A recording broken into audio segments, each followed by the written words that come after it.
Okay, today we are playing a game on the Temple of Anubis. We are playing Mercy on attack and Symmetra on defense, and this was a competitive game, but it happened during placement, so who knows what the SR is up to. Our current team composition is Winston, Roadhog, Soldier 76, Tracer, Mercy, and Lucio. Ergo, completely uneventful, unremarkable. We're just going to start the game. So, we are attacking first. We are on the console also. You remembered before getting halfway through the video for once. We're on the Xbox, it looks like, based on the hieroglyphics. So, it's very awkward that we don't actually have, like, a tank with a shield, so we kind of just end up walking in front of the gate and taking a big chunk of damage. But we also end up taking the damage from Junkrat bombs, which is sort of avoidable damage. We just didn't put too much effort into actually avoiding the damage. Also try not to just, like, cut in front of any choke points if at all possible, because this is just generally not a great idea, because that's very easy to get picked off, especially if your team comp is like ours right now and you don't actually have a tank like Reinhardt to stand behind. So, we're sitting out here with Soldier this entire time, and you know, our team is actually in there trying to push in and fight the rest of their team, and they've only got a Lucio to actually support them. We should actually be going in with the majority of our team rather than sitting out here with the Soldier, because we kind of want to support as many people as possible, not just sit out here and pocket the Soldier forever. So, things have gone, like, okay. Over here, we end up dashing right into a Reinhardt, but we can just slip away. Winston finishes him off, and the enemy team is actually largely dead by this point. So, they do still have their Bastion, which is inconvenient, I think, anyway. Because I thought I heard Bastion, but now that I think about it, it might have actually just been D.Va's mech that I heard.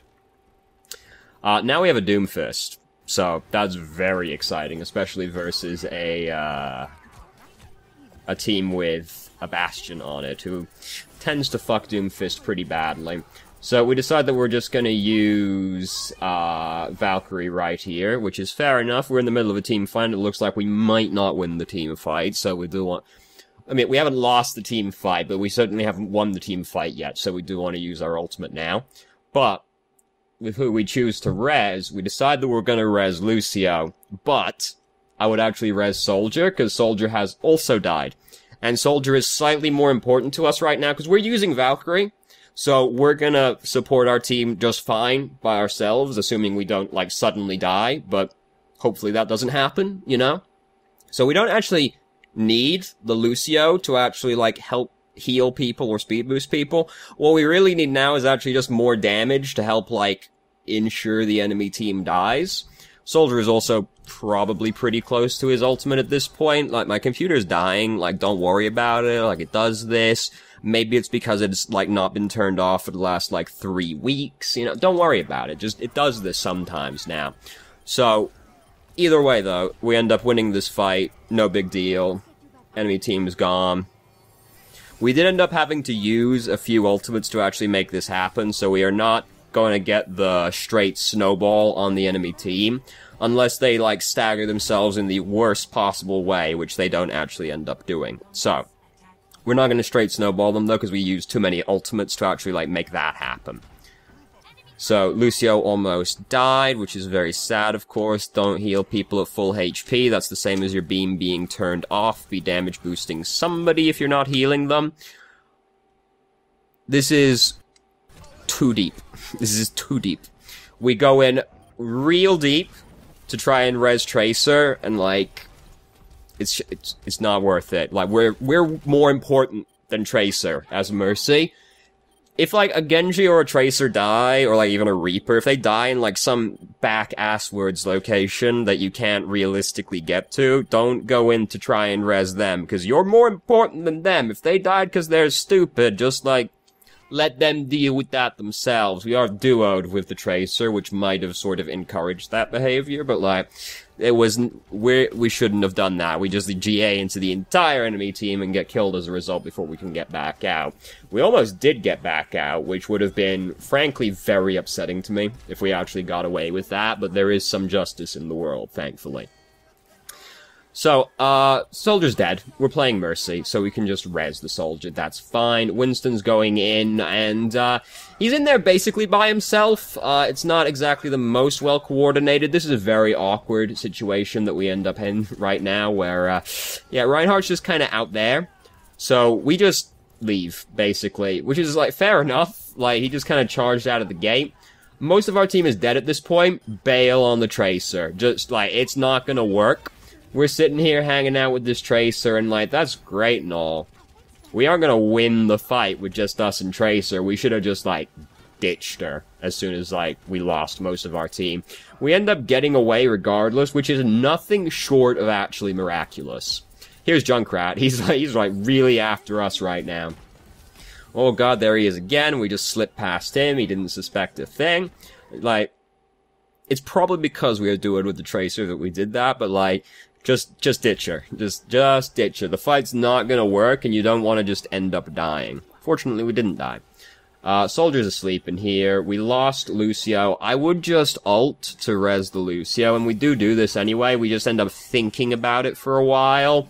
Like, we've got some momentum at this point. Like, we gotta pick on their Junkrat. Just, like, pop it immediately and get the Lucio back in there, because, like, we do it eventually anyway, which, I mean, you know, great. We thought about it a little bit, though. If you get a pick on somebody and you've got, like, some tempo to try and swing the fight with, you want to try and take advantage of it as quickly as possible. Hesitation can just end up, like, losing the chance. Like, we're just that, both teams are down. Some people, just, like, their Junkrat died in a place where, like, there's no way he gets rezzed or anything like that, because he died, like, in the middle of our team, like, outside of their fucking choke point and shit, like, whatever.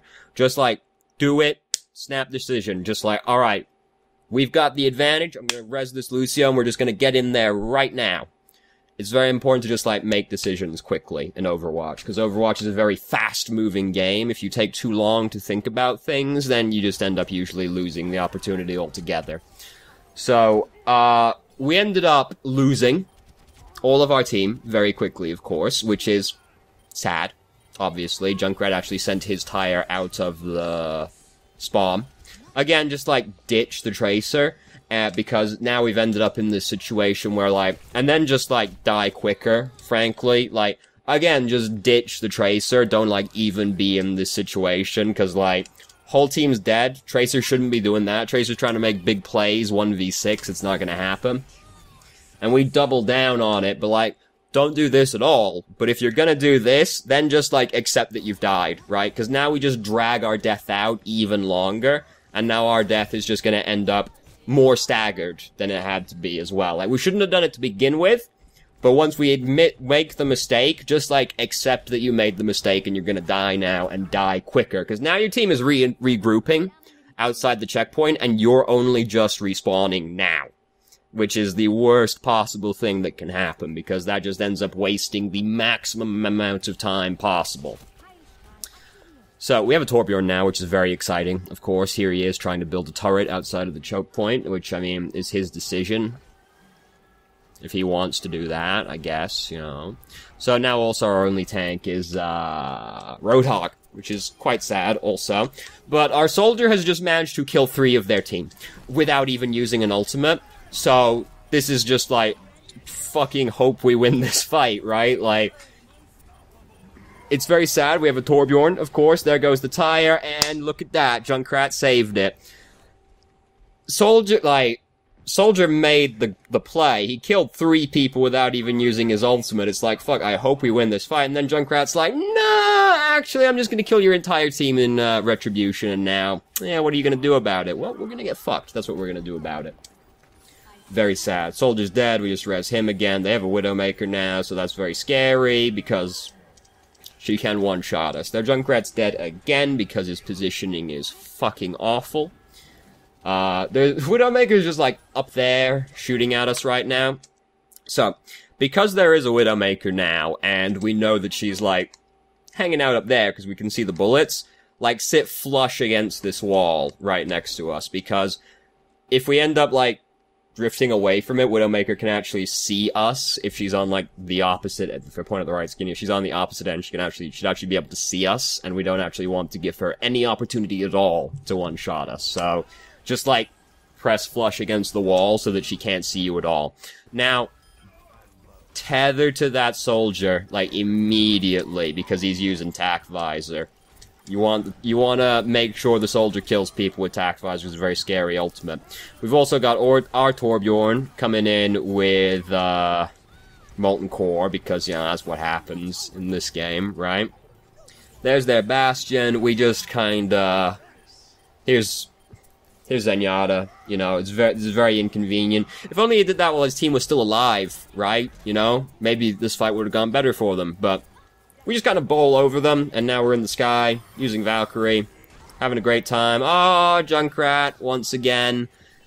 We do have our res. Again, we end up resing Lucio, which is the worst one we could res out of all of these people. Roadhog would be the best one to res right now, because he is the one that has the biggest presence on our team, which is what we need right now, seeing as we just lost 3 members of our team. Lucio brings easily the least of all of them. So, we also ended up, like, waiting a really awkwardly long time to actually use the res, like, use it quicker, but, like, pick the Roadhog. Again, the Lucio is not actually that helpful in the grand scheme of things. Roadhog, biggest presence. Soldier used his ultimate already, so, like, if he had his ultimate, he would be better to res, but he didn't. He just used it, so Roadhog was actually the best one to res there, because we need presence right now. So, anyway, we got 80% of the checkpoint, which I'll honestly count as a smashing success on the second checkpoint of Anubis, because, oh, 2CP is a really fun game type, right? Like, I love it. So I would count that as an incredible success. Especially with a Torbjorn. Their Junkrat died again because he's bad, basically, which, I mean, is good for us.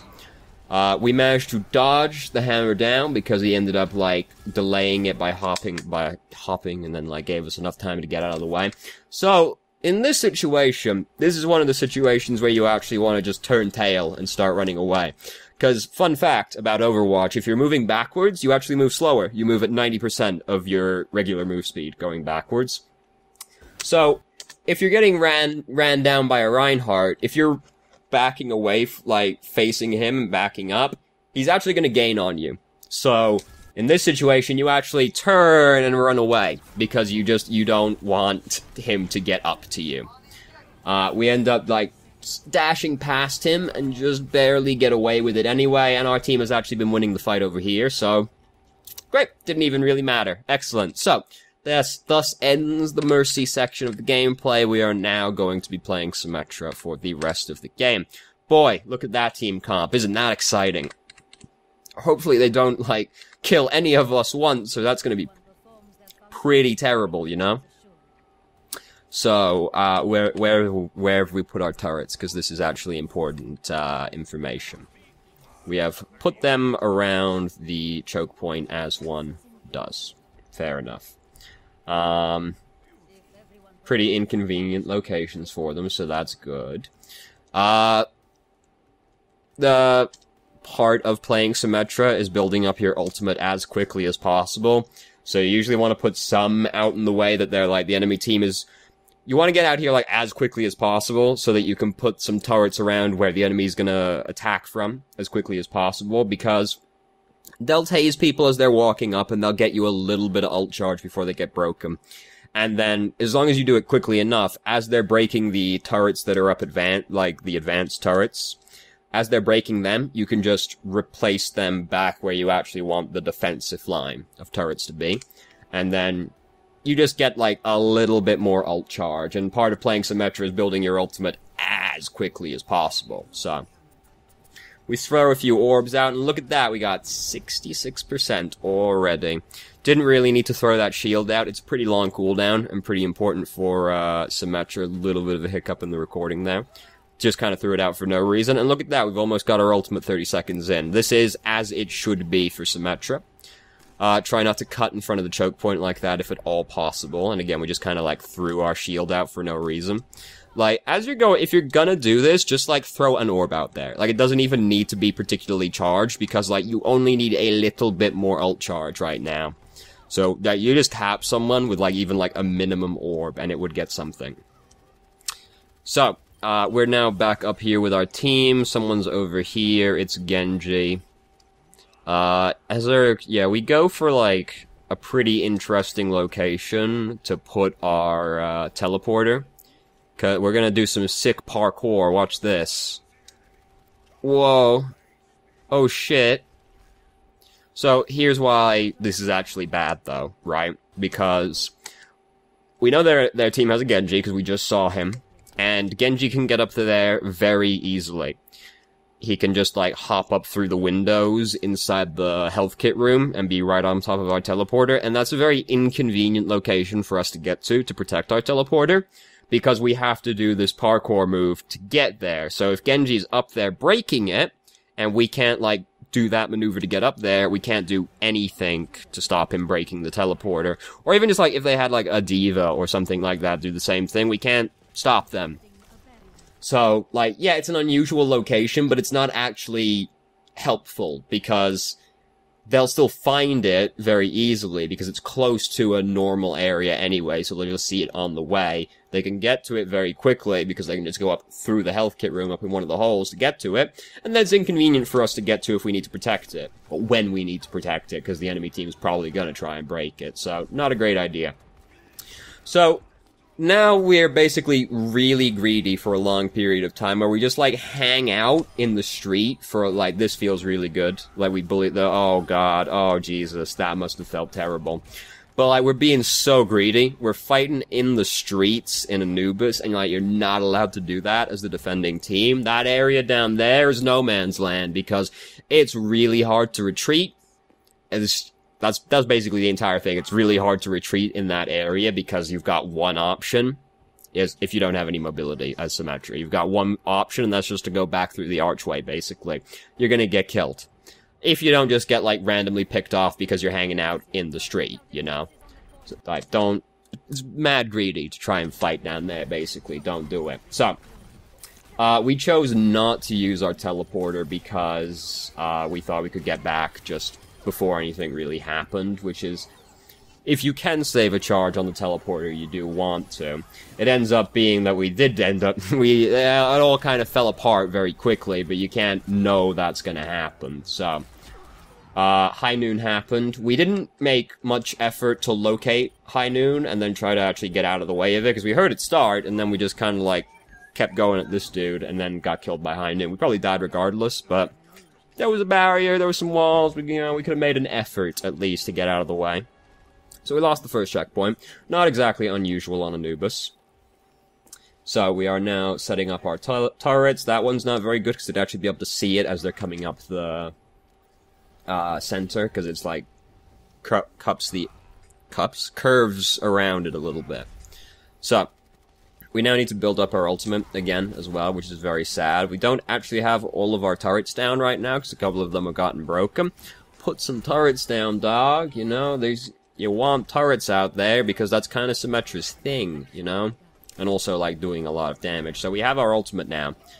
We end up coming out to shoot one last orb before we come back here to put it down. We can hear the tire happening as this is happening, so now we don't have to worry about that, breaking the shield generator, which is great.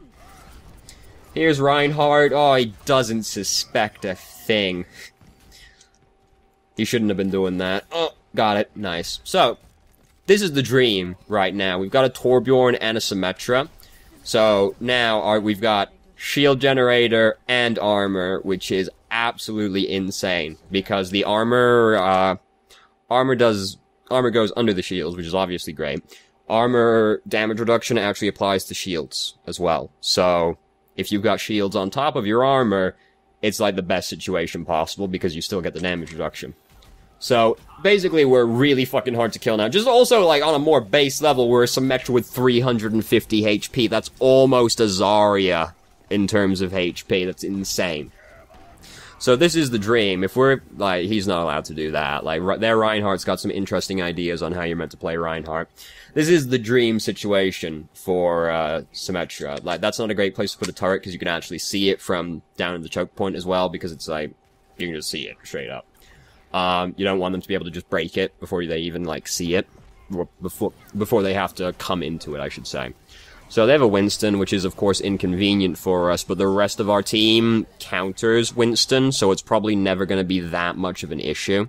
Because Torbjorn and Bastion, like, wreck Winston, so it's not an issue. Their Junkrat managed to break just about everything except our shield generator, so that's great news for us. Someone is on the point right now, and we don't, turn to pay attention to that, even though they were contesting the point. Granted, there's a Bastion here and all, but do usually want to try and get them off. So they have a Symmetra as well, by the way. And, the enemy team just kind of very suddenly appeared right in front of us, and we kind of got fucked. But their team is really bad at actually killing our team, because it's just how their team is. Like, the only one on their team who is good against our team at large is their Junkrat. But we have, like, a lot of shields also in the way, and a lot of, like, zoning. So, like, their team, and their Reinhardt doesn't actually, like, want to play Reinhardt. He thinks he's playing a DPS. So, it's like, look, like, what's this clown up to, right? Like, he's killed our Reinhardt, so good for him, but, like, we hear the tire coming, by the way. Their Junkrat's trying really hard. Their Reinhardt is very not helpful. And now the classic Molten Core build turret play. I hate when I see, like, a Torbjorn use Molten Core, and then he just sits there trying to build a turret, but, like, it's never gonna work, because, like, the entire enemy team is shooting at him, so it's just, like, sitting there, like, I'm gonna use the full 14 seconds of this ultimate building this turret, goddammit. Oh, it never worked. How strange. If he just went out there and, like, shot people, he would have probably killed them, because, like, just Torbjorn in Molten Core is actually very scary, because he's very hard to kill and does a lot of damage. But this is beyond most Torbjorn players. So, they end up not actually capturing the point. They also have a Bastion now, so their team is getting even worse at actually killing our team. So, like, frankly, I see no way we lose, unless just, like, we throw, basically. Like, our team has to throw to lose this game from my perspective, because their team is awful at killing our team, and we're just gonna come right at this Hanzo, hopped over the scatter arrow, heard it break underneath us, so great job, us. Try to put turrets higher up, because we want it to be as inconvenient as possible, and just going like, is not actually that inconvenient. The lower it is, the easier it tends to be to find and break quickly. You want it to be a very inconvenient line of sight, which usually just basically means up. Because then they come through the doorway and they have to go, and that's a much more annoying line of sight. It takes it longer for them to break it, does more damage, all this. And then ideally, if it's got like a doorway arrangement, then you do like imagine like, the fuck corridor on Numbani's first point, right? You come up the staircase and all that, and then you're in like the little foyer, and then you come up the other staircase. In the little foyer area, if you put like one on the left side of the door frame and one on the right side of the door frame, that's like as inconvenient as possible, because you can't break them both easily unless you have an AoE. So they have to go, and then they have to go, as well. So that just makes it as inconvenient as possible. Basically, our job as Symmetra is to be as annoying as possible for the enemy team. Or I guess just, you know, like, this is probably a better way to describe it. You know, in hindsight, if you put one there, and then you put one there, you would never put them around this doorway, but just as an example, because it's easier to describe it this way, that's like the most inconvenient possible setup, because they're too far away to break both of them conveniently.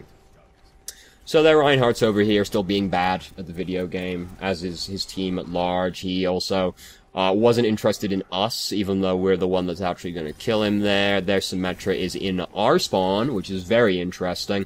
We've got more HP than their Symmetra does, so we have no reason to be afraid of her, as long as she doesn't already have a max beam. Like, we can just walk at her, and we'll kill her before she kills us, just on raw math alone.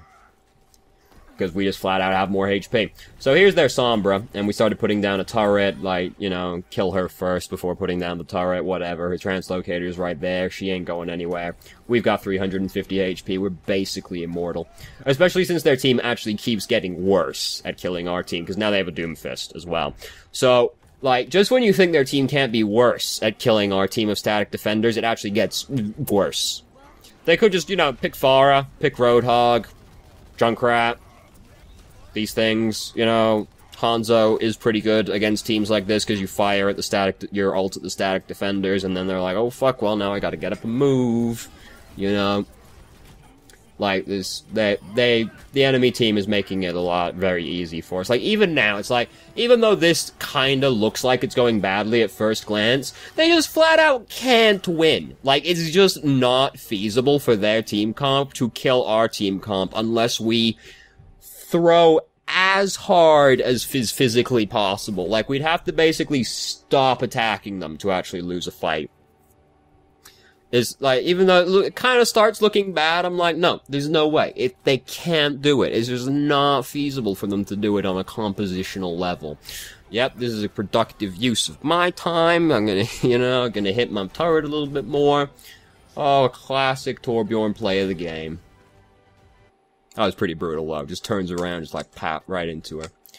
Alright, so, things that stand out the most in this game, basically we position quite badly as Mercy, and we like overreach trying to save people that we've got no business trying to save because they're bad.